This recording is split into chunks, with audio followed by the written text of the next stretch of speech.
So you mentioned your patient base, and you do a lot of Ortho-K. And I just really quickly want to cover, like, what is your patient base like?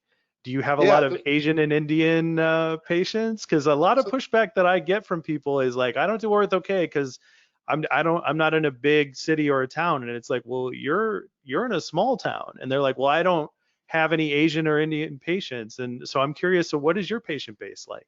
so I have a multicultural practice, but it's multicultural um, from the perspective is it's the best multicultural I can get. Okay, Hmm. so I'm in a small rural town, so I don't have a large Asian population. I don't have a large Indian population. So when we started, I didn't see my first Asian patient for probably 5 years. Mm, I fit athletes, I fit swimmers, I fit people who wanted to play baseball. I fit a lot of kids who wanted to do sports because that was what we had. That's right. what people were excited about. So now we're getting a lot more Asian patients on referral. We're getting a lot more Indian patients on referral, but we had to really reach out. We had to look 2 or 3 towns over. And when you're based in a small town, it sometimes can be difficult to get doctors to make referrals. So what I did was I looked outside of my area and said, what about this doctor an hour away? Would they be approachable? Would they be interested in sending me people? Would they want to be knowledgeable on the subject? And Hmm. sharing Ortho-K and myopia control helped me to do that. I have patients that drive 2 hours. We live in the middle of Michigan. I have patients that drive 4 and 5 and 6 hours to come see us because they wanted what we had to offer.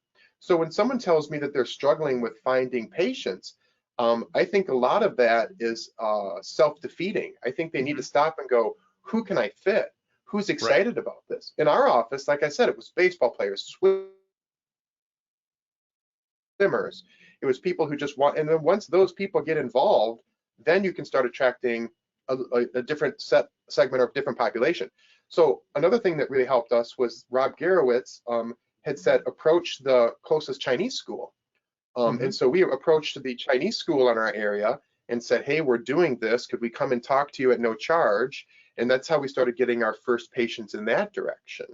Um, so I think it can be done, but I think you have to put in a little more hustle or a little more effort to find them. But it's a self-fulfilling thing. Once you get those first couple ones under your belt, they talk to people, you start getting testimonials online, and then boom, it's off to the races. Yeah, and I want to point out specifically to the audience.